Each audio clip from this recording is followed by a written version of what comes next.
మరో పక్కన మొన్నటిదాకా మరి రాష్ట్ర ముఖ్యమంత్రిగా పనిచేసిన తెలంగాణ కేసీఆర్ కూడా సూపర్ స్టార్ కృష్ణ అంటే చాలా అభిమానించేవాళ్ళు. ఆయన చిన్ననాటి నుంచి కూడా కాంగ్రెస్లో యూత్ ప్రెసిడెంట్ కింద ఉండేవాళ్ళు ఆయన. అలాంటి ఆయన కూడా కృష్ణ సినిమాలు ఎక్కువగా చూసేవాళ్ళు.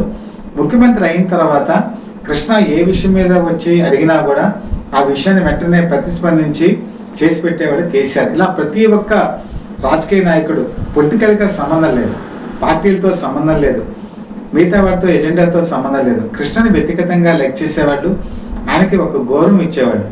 ఈ విధంగా తనకంటూ తనకు తనదైన ముద్ర వేసుకున్నటువంటి సూపర్ స్టార్ కృష్ణ ఒక స్టూడియోని నిర్మించడమే కాదు, ఒక సమస్యను పరిష్కరించడమే కాదు, కార్మికుల సమస్యల్ని చొరవ తీసుకోవడమే కాదు, చాలా రకాలైనటువంటి సేవలు ఆయన అందజేశారు. చాలామంది సినిమాల గురించి మాట్లాడతారు, ఆయన వ్యక్తిగత జీవితం గురించి మాట్లాడతారు, ఆదర్శప్రాయం. కానీ ఎట్ ద సేమ్ టైం ఆయన నటుడుగా ఉన్నంతకాలం అన్ని పార్టీలతో కూడా మంచి సాన్నిధ్యం ఉండేది. ఎంతోమంది లీడర్స్ ఆయన అభిమానించేవాళ్ళు. ఎలాంటి లీడర్స్ అంటే ఎన్జి రంగా వృద్ధ నాయకుడు ఆయన. అలాంటి ఆయన కూడా కృష్ణ అభిమానించేవాళ్ళు. గుంటూరు నుంచి పార్లమెంట్ నుంచి ఎన్నికయ్యారు ఆయన అప్పట్లో.